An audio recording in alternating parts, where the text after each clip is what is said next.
fiddin wa afiatan wa ziyadatan wa barokatan. Segini aja deh.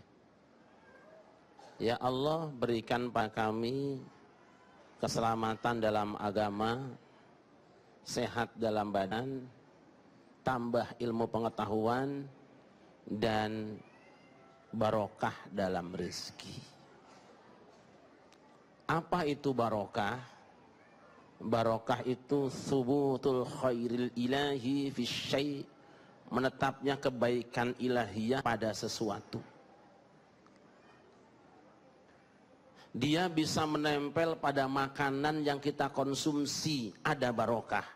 Makanya kalau kita mau makan suka minta Allahumma barik lana.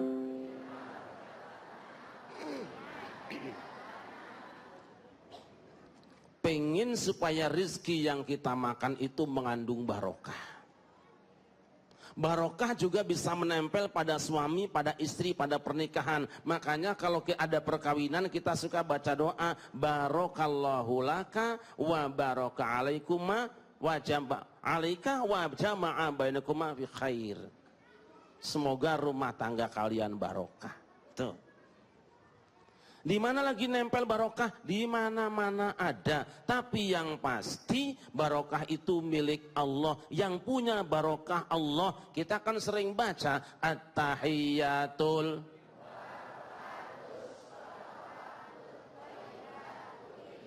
Banyak yang nggak hafal nih. Mungkin tahiyatnya versi 2 ini. Ulangi, at-tahiyyatul mubarakatus. Semua penghormatan, at-tahiyat, al-mubarakat, semua keberkatan, as-salawat, semua kerahmatan, at-thayyibat, dan semua kebaikan itu lillah milik, lillah milik. Tapi Allah yang pemilik barokah itu bisa menempelkan kemana saja, memberikan kemana saja, menempatkan kemana saja, terserah. Nah, kita ambil contoh. Kenapa Kanjeng Nabi Muhammad ketika berangkat Isra Mi'raj berangkatnya dari Al-Masjidil Haram, minal Masjidil Haram ilal Masjidil Aqsa, bukan min Cibinong ila Bogor? Kenapa bukan min Cibinong ila Kampung Rambutan, tapi minal Masjidil Haram ilal Masjidil? Kenapa dari Masjidil Haram? Pasti ada sebabnya. Allah berfirman, inna awwala baitin wudi'a lin-nasi lalladzi bi Bakkata mubarakan wa hudan lil alamin. Sesungguhnya rumah pertama yang diletakkan untuk umat manusia beribadah kepada Allah yang di Bakkah, yang diberkati dan petunjuk bagi seluruh alam. Oh, ternyata Al-Masjidil Haram itu mubarakan, diberkati. Kanjeng Nabi Muhammad akan berangkat terbang supaya selamat, supaya lancar, ngalah berkah dengan Masjidil Haram. Berarti Masjidil Haram punya berkah. Jelas apa jelas? Kenapa turunnya juga di Masjidil Aqsa, bukan turunnya di Cibinong, bukan turun di Bogor? Minal Masjidil Harami ilal Masjidil. Pasti ini sering rajaban nih, apal. Karena ayatnya ini populer. Kenapa turunnya di Masjidil Aqsa? Pan ayat napugu ilal Masjidil Aqsa alladzi barokna haula, ke Masjidil Aqsa yang kami berkati sekelilingnya. Oh, berarti Kanjeng Nabi Muhammad ketika akan terbang ke Sidratil Muntaha, ketika akan pergi bertemu dengan Allah, nambah bensinnya, nambah pertamaxnya, ngecasnya di Masjidil Aqsa. Itu namanya ngalah berkah. Hebat ya Quran ya. Iya, namanya juga Quran. Bahkan Kanjeng Nabi Muhammad juga kemudian transit di tempat yang namanya Bukit Tursina. Ngapain? Kata malaikat Jibril, Muhammad turun di sini sholat 2 rakaat. Selesai sholat ditanya oleh malaikat Jibril, "Uni nggak anjeun bena tepan di mana?" Ya orang roti bunyi nong dia mau disepisan meneh nyong beki lah. Tahukah engkau wahai Muhammad di mana engkau sholat tadi? Tidak, aku tidak tahu. Baru kali ini Jibril aku di sini. Engkau sholat tadi di Bukit Tursina. Apa itu Bukit Tursina? Tempat turunnya kitab suci Taurat kepada Kanjeng Nabi Musa alaihi salatu wassalam. Kenapa kok di situ? Kanjeng Nabi Musa lihat ayatnya. Falamma ataga nudiya min syati'il wadil aymani fil buqatil mubarakati minasyajarati ayya Musa inni anallahu rabbul alamin. Ternyata Bukit Tursina itu tempat turunnya Al-Quran. Oleh Allah dinyatakan Al-Buqatul Mubarakah, lembah yang mengandung berkat. Berarti Kanjeng Nabi Muhammad sholat 2 rakaat. Ketika akan lanjutkan penerbangan, sholat 2 rakaat di Bukit Tursina. Berarti ngalap berkah dengan Bukit Tursina. Berarti Bukit Tursina adalah lembah yang barokahnya ngalap berkah tabarukan, tempat turunnya kitab suci Taurat. Saya tanya ibu-ibu, yang lebih berkah tempat turun Taurat apa tempat turun Quran? Taurat apa Quran? Kalau Kanjeng Nabi Muhammad saja ngalap berkah dengan tempatnya turun kitab suci Taurat, kenapa umat Islam tidak boleh ngalap berkah dengan Gua Hira tempat turunnya Al-Quran? Tanya tuh orang-orang itu. Oh, berarti yang diamalkan oleh warga umat Islam Indonesia, yang diamalkan oleh NU, bener NU, yang salah ente. Jelas apa jelas? Jelas apa jelas? Gitu aja kok. Saya ulangi, mana yang lebih berkah? Tempat turunnya Taurat apa tempat turunnya Quran? Quran apa Taurat? Berarti panjenengan boleh ngalap berkah dengan Gua Hira. Kenapa di bawah Gua Hira ada tulisan haram ngalap berkah dengan Gua Hira? Sebab dia sama dengan tempat lain, mulane ngaji. Oh, berarti selama ini orang NU bener. NU bener, yang salah. Baik pemirsa yang dirahmati Allah, itulah tadi sebuah mukadimah, sebuah tahapan pemahaman tentang makna daripada berkah telah kita dapatkan tadi. Secara bahasa, keberkahan adalah menempelnya sesuatu kebaikan pada sesuatu. Nah, lantas pertanyaannya yang insya Allah nanti akan dijawab oleh guru kita, bagaimana mungkin sesuatu kebaikan akan menempel pada sesuatu, dan bagaimanakah Allah akan menempelkannya? Insya Allah kita akan jawab dalam segmentasi selanjutnya, dan setelah ini kita bisa simak bersama fatwa dan dakwah yang akan disampaikan oleh Kiai Haji Didin Hafidudin, yaitu yang berkaitan dengan sholat Jumat dalam 2 gelombang. Tetaplah bersama kami, Damai Indonesiaku. وَنَزَّلْنَا مِنَ السَّمَاءِ مَاءً مُبَارَكًا فأنبتنا به جنات وحب الحصيد والنخل باسقات لها طلع نضيد رزقا للعباد وأحيينا به بلدة. Nabi Muhammad pun kemudian diajak mampir di satu tempat yang beliau tidak pernah ke sana. Kemudian kata malaikat Jibril, sholat 2 rakaat di sini. Selesai sholat ditanya lagi, panjenengan pirsa napa mboten sholat wonten pundi niki wau? Oh, aku radong iki bisa niki. Manawi anjen teu uninga, ieu teh tempat namina Bethlehem. Naon ari nu ngaran Bethlehem teh Jibril? Ta eta. Bethlehem itu adalah tempat lahirnya Kanjeng Nabi Isa alaihissalam. Kanjeng Nabi Muhammad mau terbang sowan dumateng ngarsa dalam Allah Subhanahu wa taala, salat dulu 2 rakaat di tempat Bethlehem. Lu maka salat di situ, kenapa ke Masjid Cibinong saja? Ya belum ada. Tapi masalahnya di Quran. Nabi Isa pernah berkata, Qala inni abdullahi atani al-kitaba wa ja'alani nabiyya wa ja'alani mubarakan aynama kuntu wa awsani bis salati waz zakati ma dumtu hayya.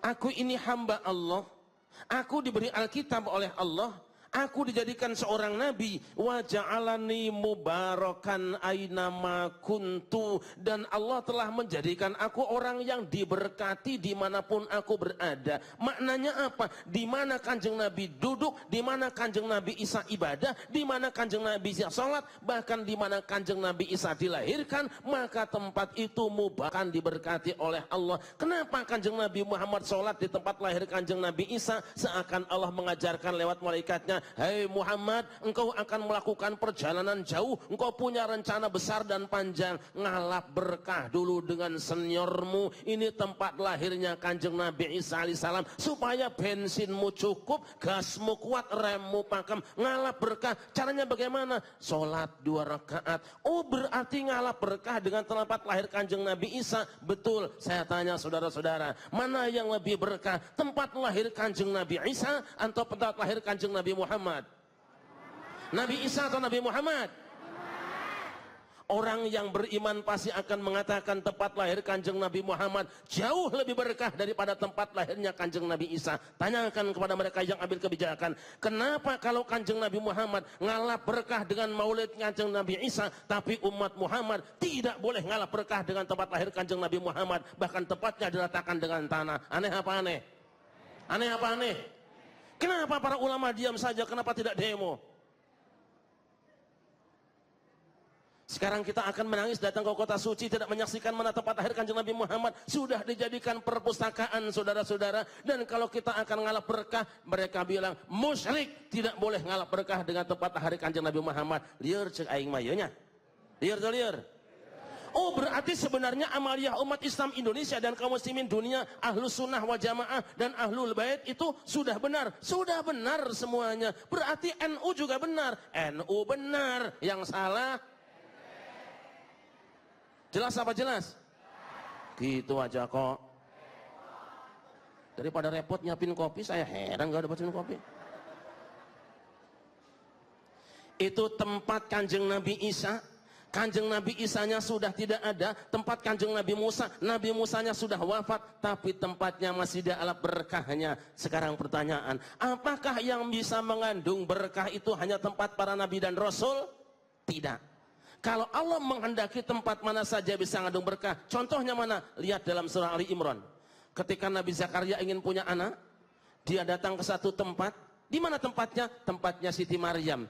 Apa yang dia lakukan? Lihat Quran. Hunanika da'a Zakaria rabbah. Qala rabbi habli min ladunka dzurriyyatan thayyibatan innaka sami'ud du'a. Di tempat itu Nabi Zakaria berdoa kepada Tuhannya, ya Tuhanku, berikan padaku keturunan yang baik, sesungguhnya Engkau Maha mendengar doa. Di mana dia berdoa?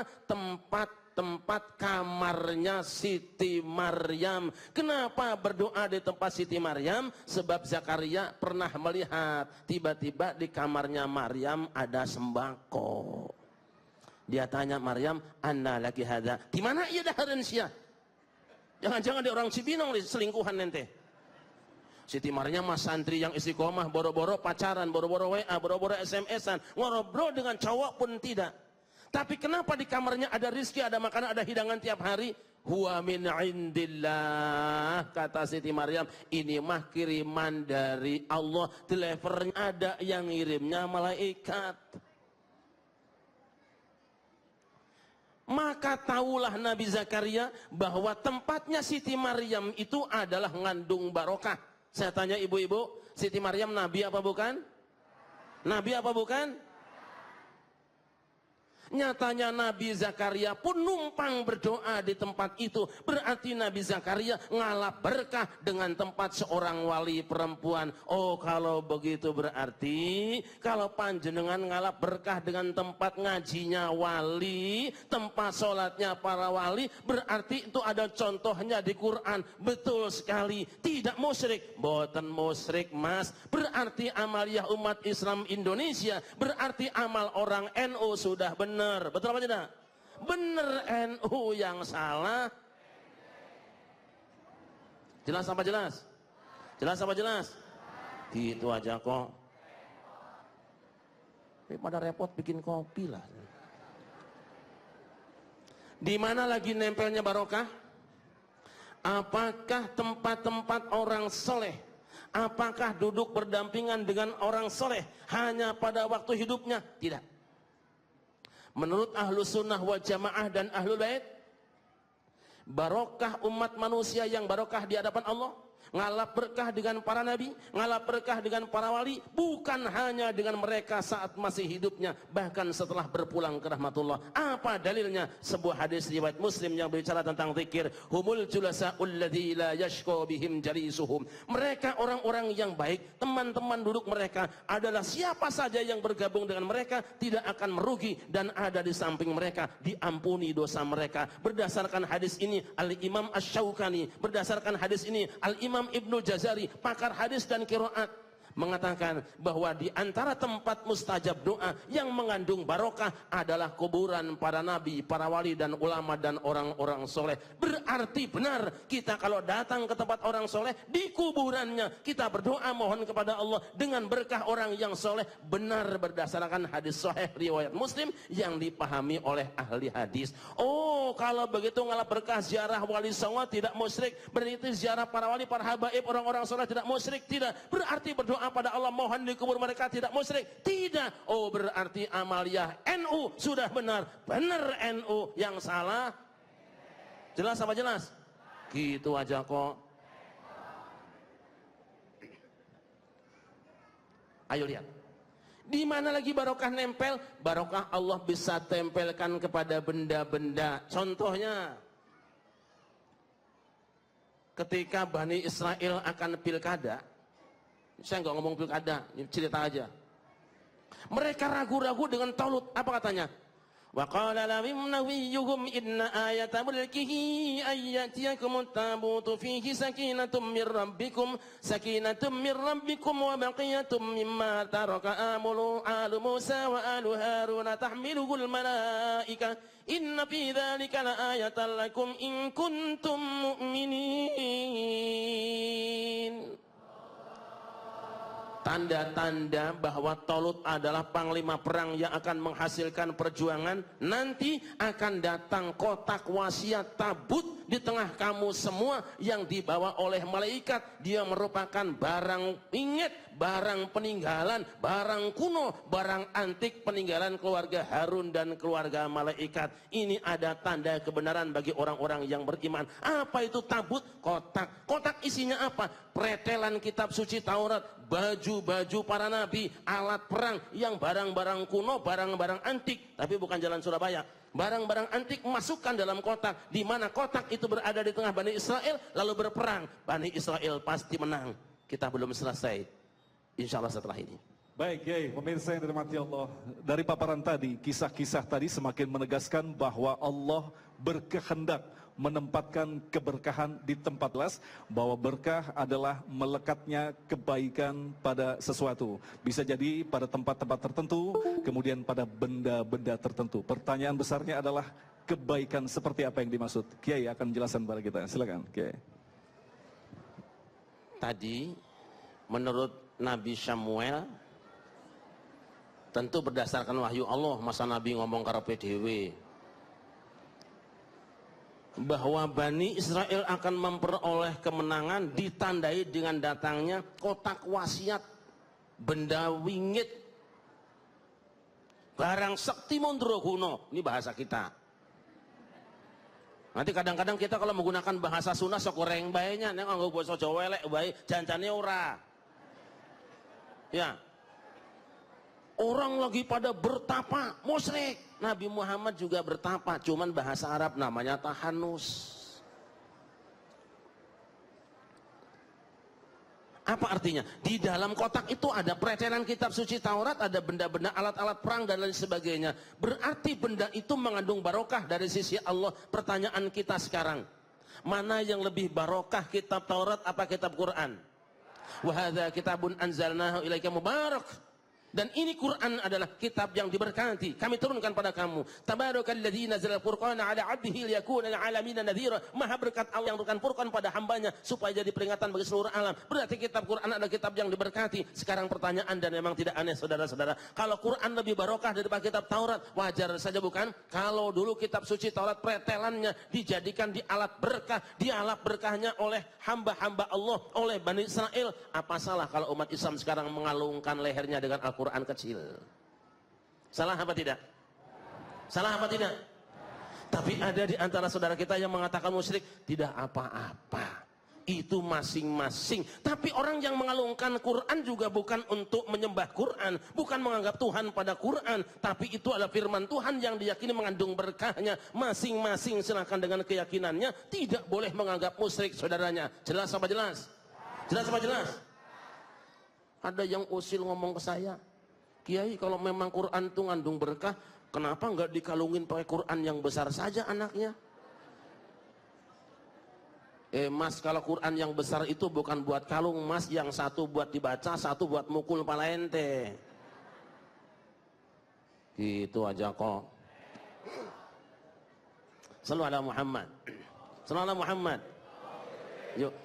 Di mana lagi Allah tempelkan berkah? Di benda manapun Allah bisa tempelkan berkah. Di Quran, Allahu nurus samawati wal ardi matnuruhu kamishkatin fiha misbahun al-misbahu fi zujajah. Az-zujajatu ka'annaha kawkabun durriyyun qad min syajaratin mubarakatin zaitunatin la syarqiyyatin wa la gharbiyyah yakadu zaituha yudhi'u walau lam tamsashu nar nurun 'ala nuriyatin la yuniru man yasha'u wa yadribu Allahu al-amthala lin-nas wallahu bikulli syai'in 'alim.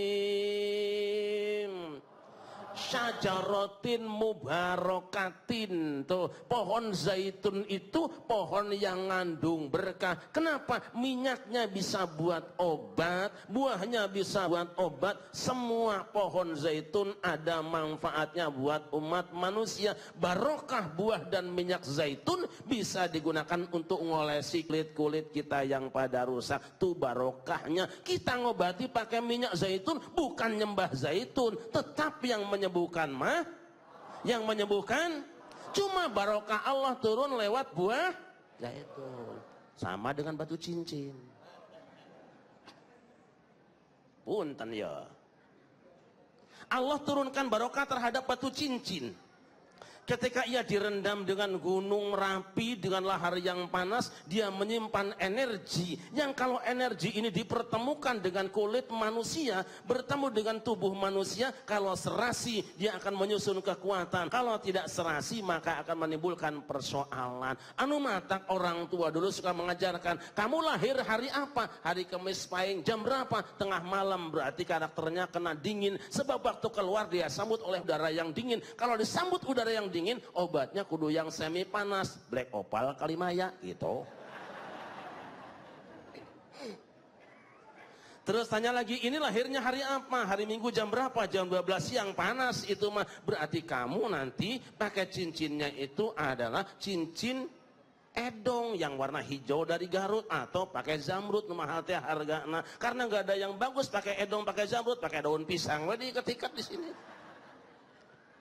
Itu sebetulnya kemampuan orang tua kita dulu saudara-saudara. Cuma kita bodohnya tidak memahami penampalan barokah pada benda tertentu sehingga tidak tahu jodohnya. Sebab yang namanya batu cincin ibu-ibu itu sama seperti istri. Belum saja megang, lihat doang kalau indah mas seneng kita. Ya apa tidak? Batu cincin kita lihat indah banget. Tuh orang sakit bisa hilang sedikit sakitnya. Betul apa tidak? Apalagi orang bilang, waduh batu cincinnya Mang Udin bagus banget ya. Langsung sehat. Begitu juga istri. Istri sudah muda, cantik, senyum. Alah. Ustadz kayak pasti seneng ya. Lo ini mah udah hitam, tua, jelek dari dulu, melotot lagi. Itu mah ibarat batunya batu koral. Injek kok ini begitu mah. Jelas apa jelas? Hamba Allah yang dimuliakan.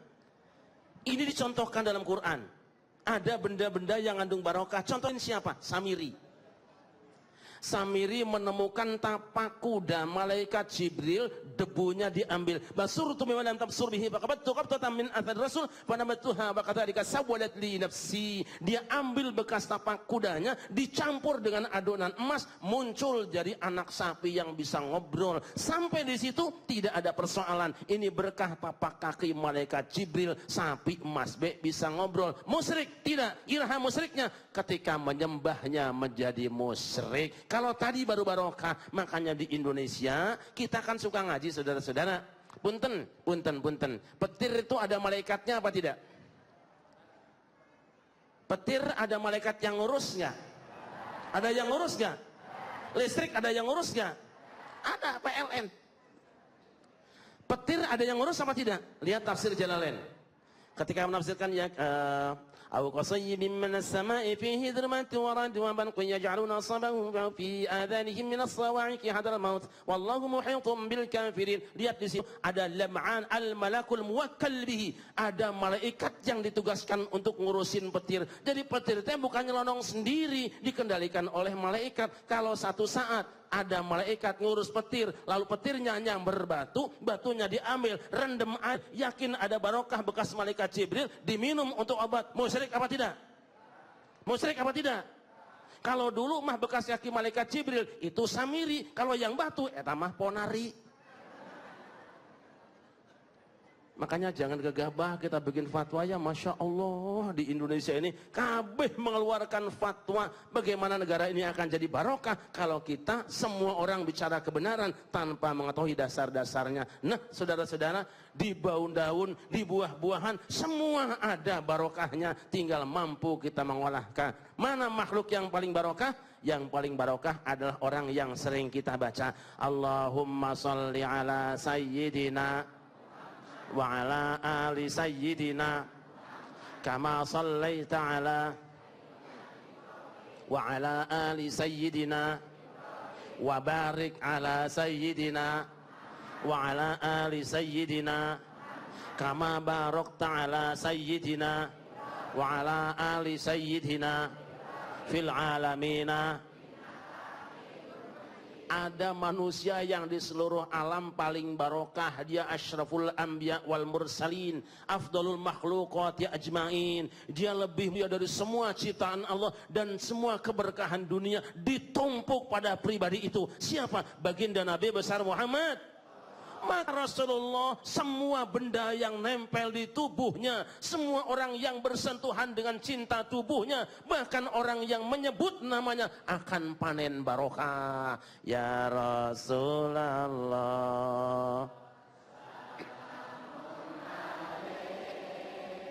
ya Rafi'asya,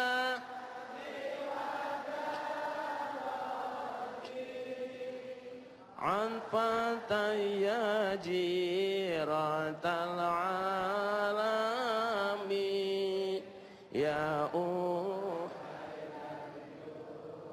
diwal karami ya uhai.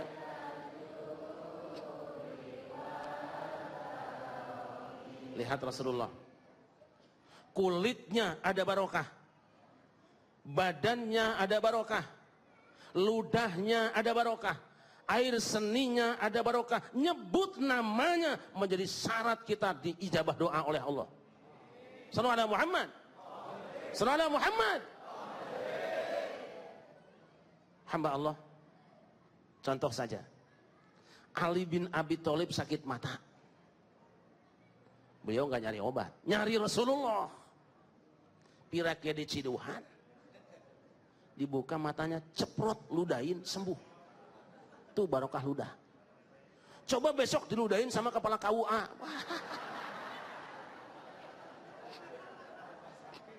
Insya Allah buta. Sok lihat. Nuwun sewu, nuwun sewu. Keringat Rasulullah itu sering diperas oleh istrinya dan harumnya melebihi minyak wangi. Untuk apa? Lisibyanina, untuk obatin anak-anak kami. Jadi anak yang sakit panas ibu-ibu dikasih minum tetesan keringat Rasulullah, sembuh. Mana Pak Lurah? Ada Pak Lurah? Anak ibu sakit panas, suruh minum keringetnya Pak Lurah.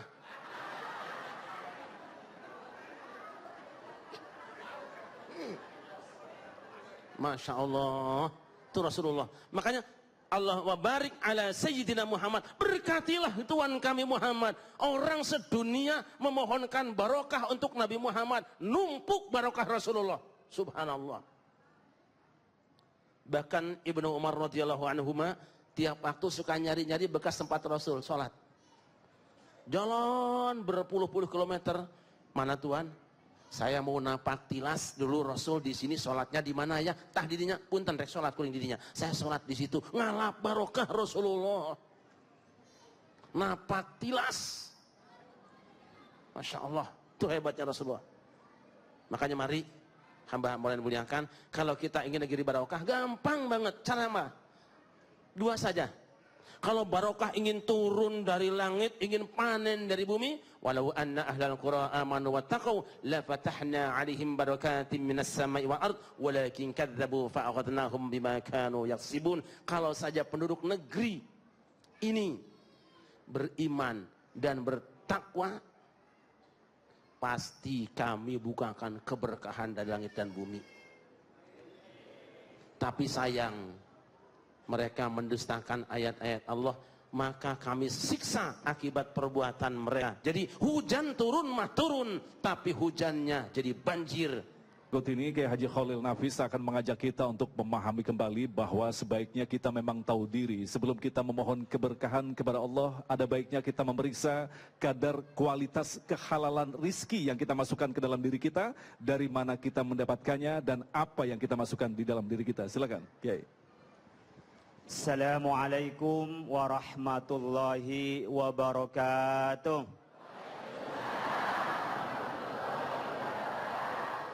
Alhamdulillahi hamda syakirin adz-dzakirin.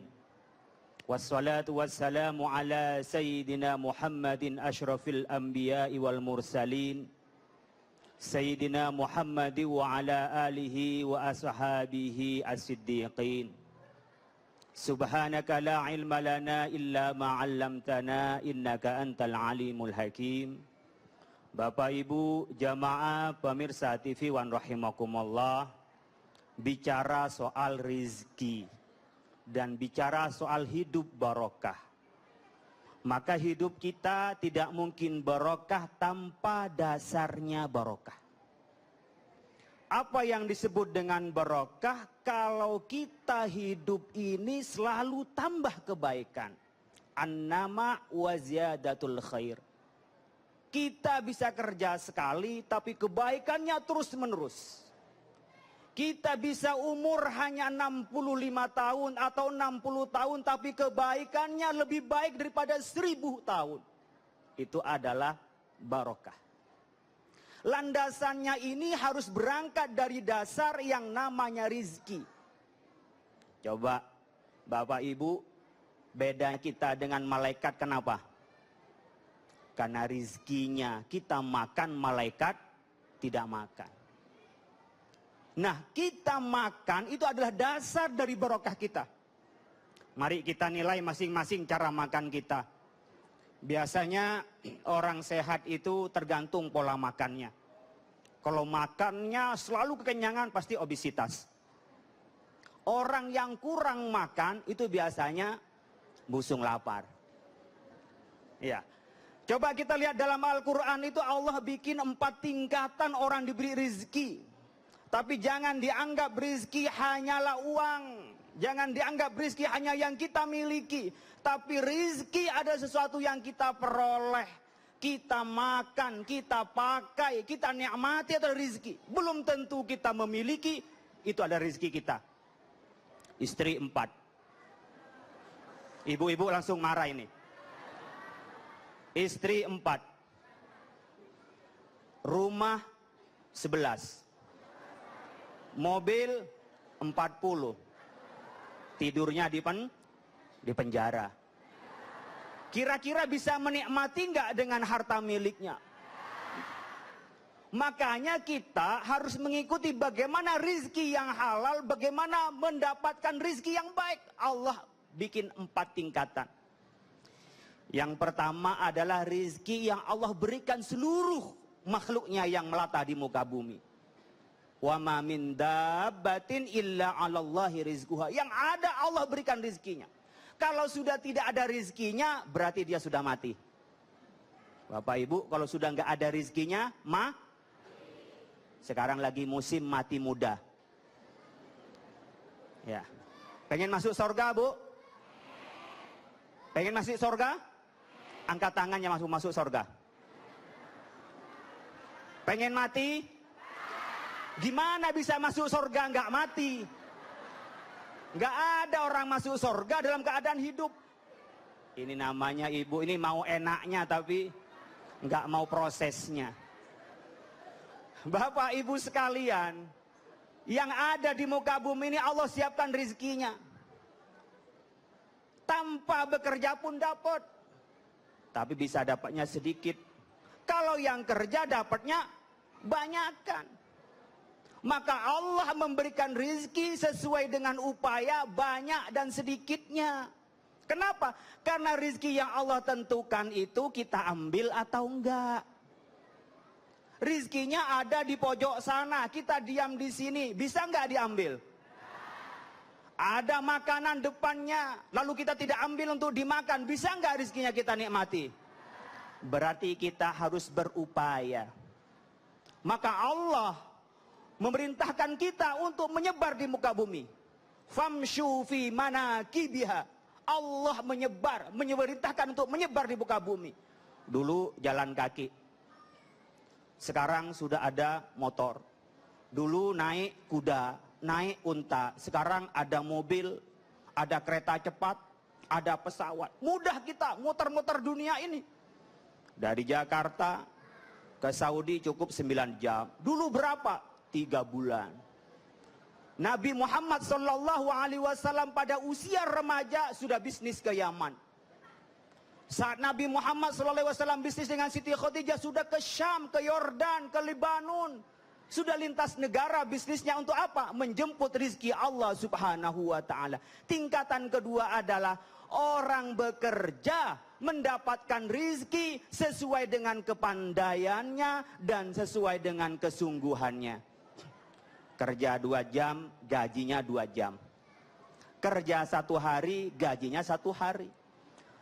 Kerja 1 bulan, rizkinya 1 bulan. Kerja 1 tahun, rizkinya 1 tahun. Sesuai dengan kerjanya. Dan ini tidak ada bedanya mau muslim, mau non muslim sama. Yang pinter bisnis, yang sungguh-sungguh bisnis, mau kafir, mau muslim, mau apapun agamanya, Allah akan berikan sesuai dengan proses dia mencari rizki. Itu yang kedua. Yang ketiga, rizki Allah yang Allah tambahkan. Sebenarnya dapat sedikit tapi Allah tambahkan. Kenapa? Karena dia bersyukur. La in syakartum la azidannakum wa la in kafartum. Syukur ditambah oleh Allah. Bisnisnya mulai dari 1 juta, 2 juta, 5 juta, 10 juta terus berkembang. Mulai dari cleaning service, karyawan, pejabat, terus usaha yang kecil-kecilan sampai jadi usaha yang besar-besaran. Kenapa? Karena Allah tambah rizkinya. Kenapa? Karena dia bersyukur. Disinilah bedanya antara bersyukur dengan syukuran. Ya, kalau syukuran itu kita makan-makan. Baru dapat kerja, makan-makan. Baru dapat untung bisnis, makan-makan, itu syukuran. Tapi bersyukur seperti apa? Bersyukur adalah menikmati yang Allah berikan, lalu kita gunakan untuk sesuai perintah Allah Subhanahu wa ta'ala. Punya uang, dulu masih miskin, baik sama teman, masih miskin, baik sama tetangganya, masih miskin, baik sama keluarganya. Setelah banyak uang, jarang pulang, bahkan gak pernah pulang-pulang sampai 3 kali lebaran. Sudah tahu semua siapa yang dimaksud. Bukan Bang Khalil ya. Kenapa? Ada perubahan. Uang yang masuk tidak barokah, uang yang masuk tidak disyukuri. Maka uang yang banyak bukan membawa keluarga harmonis, bukan keluarga lebih baik. Dengan teman tambah ada jarak, dengan teman jadi ada musuh, dengan teman malah tidak akrab, dengan tetangga jadi sombong. Itu karena kita tidak bersyukur dengan rizki dari Allah Subhanahu wa ta'ala. Maka biasanya oleh Allah dicabut rizkinya. Tapi kalau bersyukur, Bapak Ibu, oleh Allah diberikan. Nah, bisa dilihat Bapak Ibu, kita ini potongan kaya atau potongan miskin. Coba naruh kaca depan rumahnya, lihat muka orang kaya atau muka orang miskin. Bapak-bapak bisa melihat yang tuanya itu kaya, dulu lama miskin, ada bekas-bekas kemiskinan di mukanya. Demikian juga dalam keturunan orang kaya, kehidupan yang kaya tiba-tiba jatuh miskin, biasa masih ada wajah-wajah kayanya itu. Nah, termasuk kita Bapak Ibu, ini kita pantas jadi orang kaya atau orang miskin? Kalau pantas jadi orang kaya, maka kekayaan itu tidak membuat kita sombong. Kekayaan kita tidak membuat jauh dari Allah. Kekayaan kita tidak membawa jarak dengan orang lain. Kekayaan kita membawa rahmat kepada keluarga, tetangga, dan kehidupan kita beragama. Itulah kita berarti tampang-tampang orang kaya. Lah kalau OKB Bapak Ibu baru beli mobil, mobilnya second, mobil jelek lagi, sudah nggak kenal tetangga.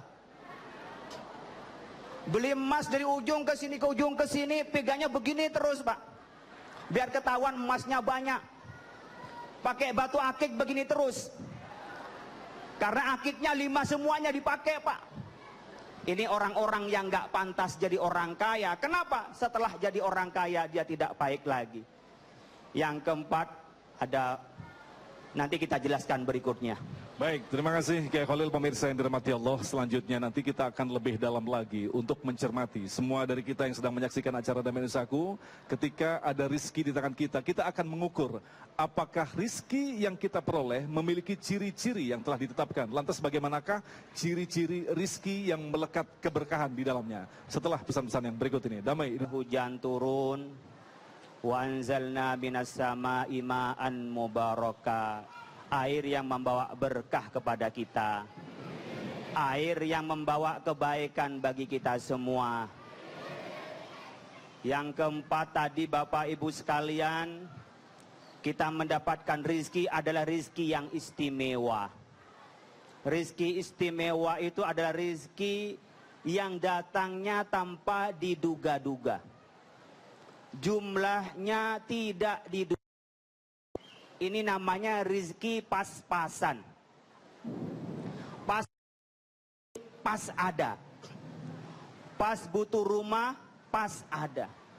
Pas butuh nikah, pas ada calonnya. Pas mau berangkat haji, pas ada uangnya.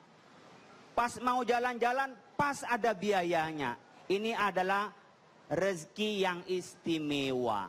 Bagi siapa rezeki istimewa ini? Adalah bagi orang yang takwa kepada Allah Subhanahu wa ta'ala. Wa may yattaqillaha yaj'al lahu makhraja wa yarzuqhu min haitsu la yahtasib. Tidak diduga-duga.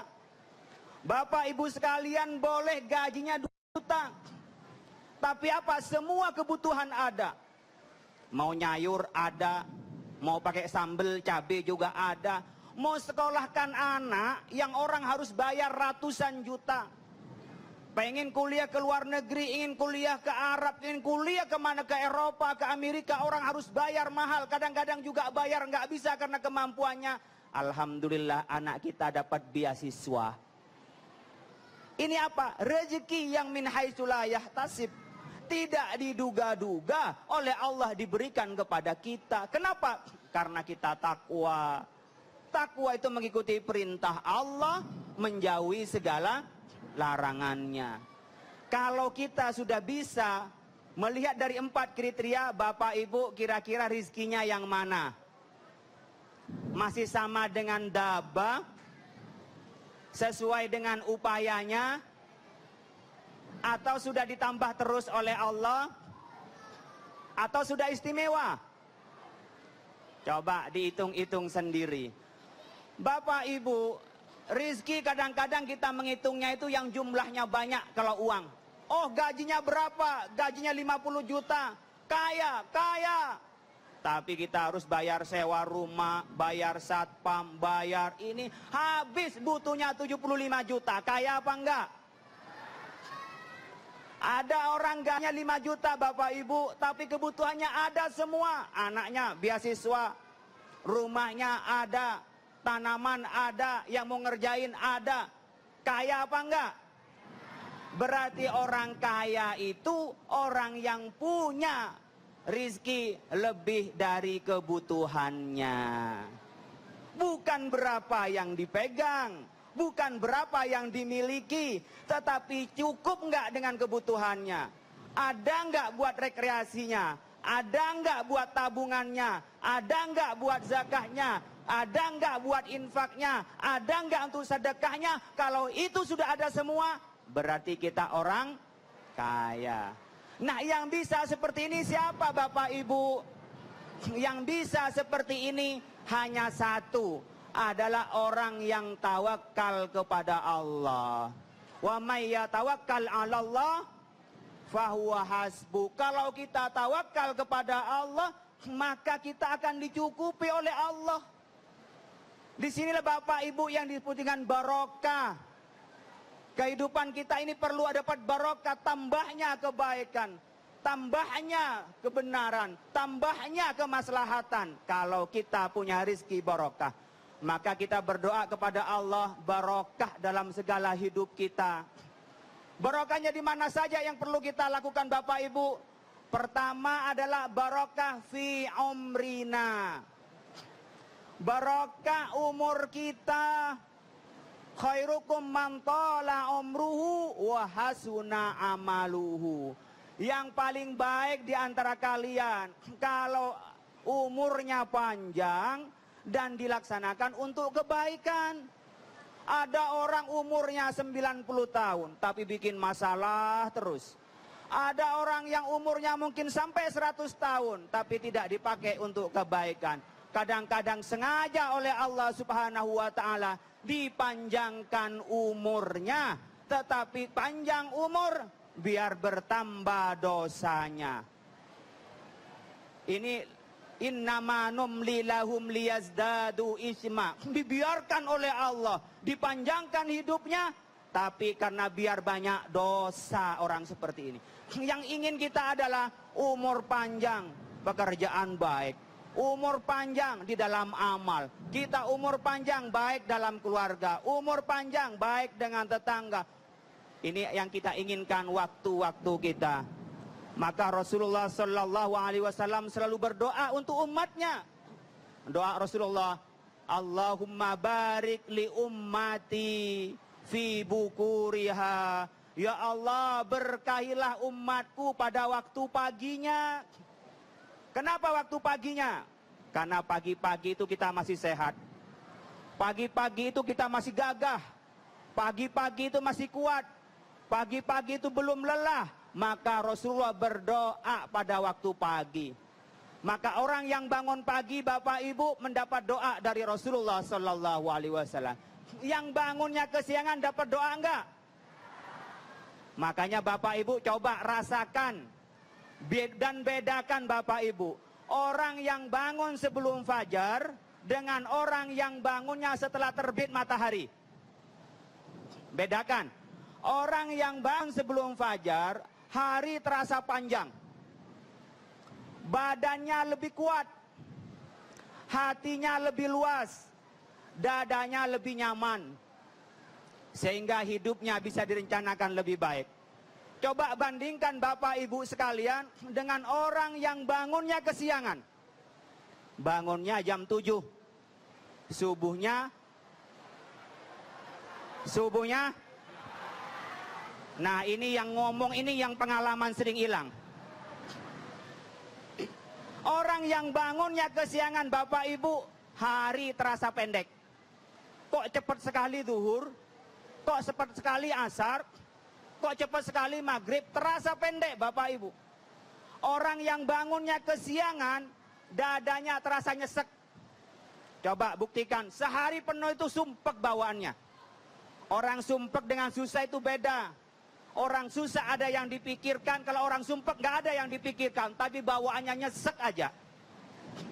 Ya, ini orang yang bangunnya kesiangan. Orang yang bangunnya kesiangan, badannya lemah, mudah sakit-sakitan, kena banyak penyakit. Kenapa? Bangunnya kesiangan. Kenapa? Tidak mendapat doa dari Rasulullah Sallallahu Alaihi Wasallam. Baik, Kiai, pemirsa yang dirahmati Allah, pada segmentasi selanjutnya nanti kita akan saksikan kabar Islam yang berkaitan dengan Berikan buka, man fattara shaiman. Orang yang memberi buka maka pahalanya sama dengan orang yang berpuasa. Itu barokah. Artinya apa? Ngasih makan kok sama dengan orang yang seharian lapar. Itu barokah. Di bulan Ramadan kita cukup 1 malam. Kita berdoa kepada Allah, ibadah kepada Allah, khairun min alfi syahrin. Lebih baik daripada 1000 bulan. Bukan sama, baik, lebih baik. Dan lebih baiknya berapa? Tak terhitung. Itu barokah. Maka Rasulullah Sallallahu Alaihi Wasallam berdoa, Allahumma barik lana fi Rajab wa Sya'ban wa ballighna Ramadan. Ya Allah, berkailah kami di bulan Rajab ini, bulan Sya'ban, sampaikanlah umur kami sampai Ramadan.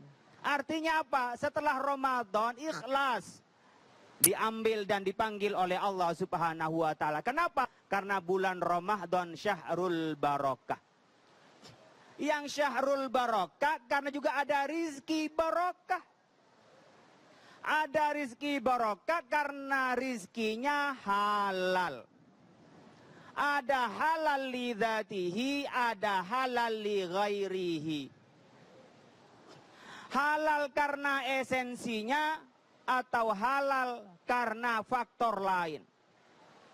Ada karena haram li dzatihi, ada haram karena faktor lain. Contoh, yang haram li dzatihi, bagi kita umat muslim haram makan babi. Bagi muslim haram makan anjing. Karena zatiyahnya hewan itu haram kita makan meskipun disembelih seperti apapun prosesnya haram bagi kita. Ada haram li ghairi, haram karena faktor luar. Air putih. Air putih ini halal. Hakikatnya boleh kita minum. Tapi kalau hasil nyolong, hasil ngambil punya orang lain, jadinya jadi haram. Nah, syarat barokah Bapak Ibu sekalian, kalau rizki kita halal, baru ada barokah. Maka kita berdoa kepada Allah, mubarakan fir rizki, barokah di rizki kita. Sehingga rizki yang kita terima jadi kebaikan. Rizki yang kita terima jadi kehidupan yang barokah.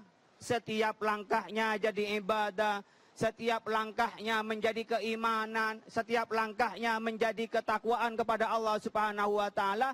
Karena apa? Rizkinya barokah. Suami istri tambah kaya, tambah akrab. Keluarga tambah kaya, tambah harmonis. Tambah kaya, tambah baik dengan tetangga. Tambah kaya, tambah baik dengan orang lain. Allah memberi kekayaan menjadi saluran kebaikan. Ada orang gak bayar sekolah, kita bayarin. Ada orang gak punya uang pulang kampung lebaran, kita bayarin. Ada orang tidak kuat membiayai nikah, kita sumbang untuk biaya nikahnya. Macam-macam. Kekayaan itu menjadi perantara untuk kebaikan. Allahumma barik lana fi rizkina. Mudah-mudahan ya Allah berkahi di rizki kita. Yang kedua, dari kita minta barokah adalah barokah fi ilmina. Barokah ilmu kita. Hari ini kita dalam keadaan bersama-sama di dalam Masjid Asy-Syuhada. Yatluna kitab Allah, membaca kitab-kitab Allah. Wa yatadarasunahu, Kita ini sedang mempelajari dari kitab Allah, ayat-ayat Allah. Illa haffathumul malaika. Allah turunkan malaikat di tengah-tengah kita. Haffathumul malaika wa ghasyiyatuhumur rahmah. Allah turunkan rahmat di tengah-tengah kita. Kondisi hujan seperti ini, alhamdulillah. Mudah-mudahan hujan yang turun jadi barokah. Rizki yang barokah. Ilmu kita ilmu barokah. Barokahnya dari mana? Punya ilmu itu tidak untuk hanya mendebat orang lain. Orang yang kuliah dari S1, S2, S3 sampai S-Kopior. Bukan untuk sombong-sombongan. Nih, saya S2 saya 5, S3 saya 3. Tidak. Buat apa pintar? Setan pintar, iblis pintar. Tapi oleh Allah dimurkai. Manis dada ilman walam yazdad hudan, lam yazdad minallahi illa bu'dan. Banyak orang pintar, banyak profesor, tapi tidak mendapat barokah ilmunya. Tidak ada lain tanpa jauh dari Allah Subhanahu wa ta'ala. Kalau ingin barokah ilmunya Bapak Ibu, tadi yang disampaikan oleh Kiai Rahmat, Kiai Syarif Rahmat, itu langsung diamalkan. Dapat ilmu, diamalkan. Tidak mungkin ilmu itu barokah kalau tidak diamalkan. Jadi langkah pertama kita ngaji, dari ngaji kita paham, dari paham kita kerjakan, baru muncul barokah dari Allah Subhanahu wa ta'ala. Baru merasakan halawatal iman. Sedikit-sedikit ilmu bertambah. Oh, ini saya sudah kerjakan. Ada sholat tahajud kita kerjakan, tambah dapat himahnya tahajud terus. Ada sholat hajatnya terus, sholat tasbihnya terus. Itu barokah. Tapi tidak mungkin mendapatkan barokah dari ilmu kita kalau kita tidak melaksanakan apa yang kita ketahui. Di antara kunci Rasulullah Sallallahu Alaihi Wasallam, tidak pernah memerintahkan, tidak pernah memesankan sesuatu kebaikan tanpa dirinya sendiri mengerjakan lebih dulu. Kalau kita kan pinter, ya, ngomelin, tapi nggak ngerjain. Coba tanya ibu-ibu, jangan nonton TV, sana berangkat ngaji, ya. Anak-anak jangan nonton TV, anak-anak jangan main handphone. Pergi anaknya, bapak ibunya main handphone. Ya, pinter kan? Yang ketawa ini yang pengalaman. Kita ini harus mengamalkan kebaikan yang kita sampaikan. Ya, ini bagian dari bagaimana kita mendapatkan ilmu yang barokah. Yang keempat dari yang kita doa kepada Allah, al-barakatu fiddar, barokah di rumah kita. Tadi VT TV One menyampaikan Bapak Ibu, ada orang menggambarkan rumahnya berlantai 3. Halamannya luas, tanahnya lebar, seakan-akan Masya Allah nikmatnya rumah itu. Ditambah istrinya cantik, suaminya ganteng, punya pangkat, punya martabat, dikira di sana semua adalah kebahagiaan dan keberkahan. Belum tentu. Kadang-kadang rumahnya gede, anaknya kena narkoba. Na'udzu. Kadang-kadang rumahnya besar, terasa sempit hatinya. Kenapa? Suami istri pagi, siang, malam berantem. Nggak bisa merasakan luasnya rumah.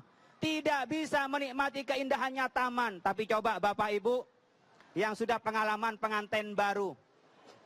Di rumah yang SS itu, rumah yang sangat sempit, ya, tidak ada orang yang tidak bahagia dengan pengantin barunya. Kalau ada orang pengantin baru tidak bahagia, berarti dia kawinnya kawin paksa. Ya. Maka rumah yang sempit, rumah kontrakan, rumah yang hanya sewaan, rumah kos-kosan, nikmat. Kenapa? Hatinya luas. Tidak ada tamannya, tapi indah.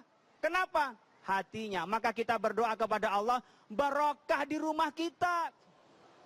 Belum tentu orang miskin, belum tentu rumahnya yang sempit, belum tentu yang tidak berkecukupan tidak diberi barokah oleh Allah Subhanahu wa ta'ala. Diberi kebahagiaan oleh Allah.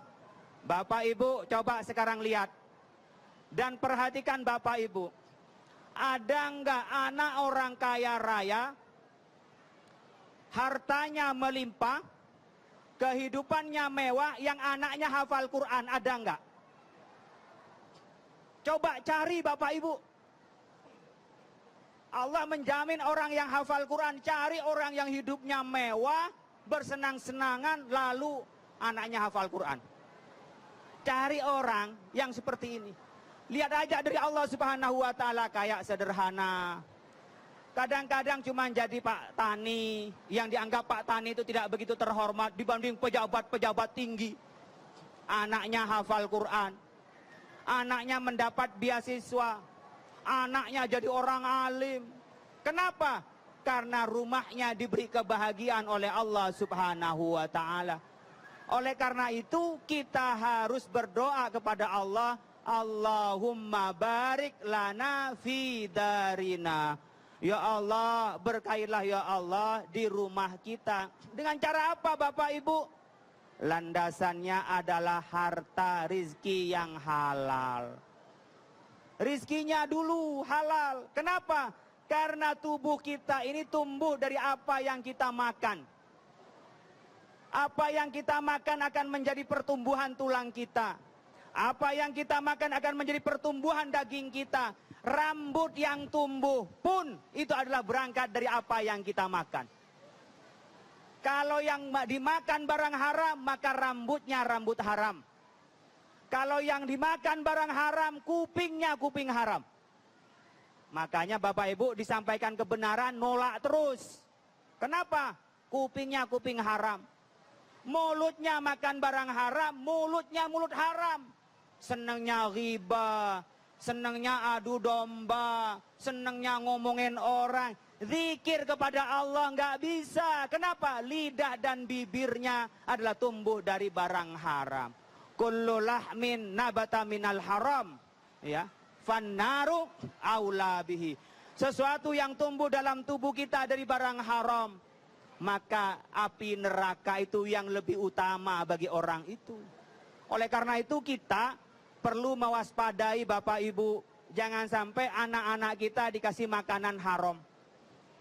Jangan sampai cara mendapatkannya itu dengan cara curang. Jangan sampai yang kita berikan adalah sesuatu yang jadi hak orang lain. Hati-hati memberikan kepada anak kita.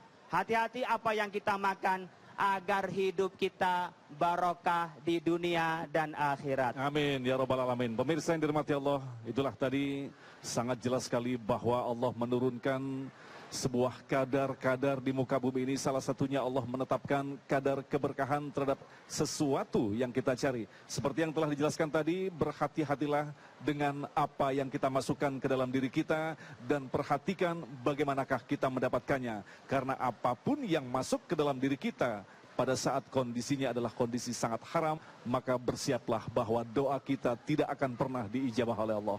Baik, pemirsa yang dirahmati Allah, dalam segmentasi terakhir nanti, kita tentu saja akan bersama-sama berdoa bersama guru-guru kita. Mudah-mudahan majelis ilmu ini akan mendapatkan keberkahan, dan kita yang selalu mendengarkan acara ini selalu ditambahkan keberkahan atau kebaikan dari Allah Subhanahu wa Ta'ala. Tetaplah bersama kami, Damai Indonesiaku.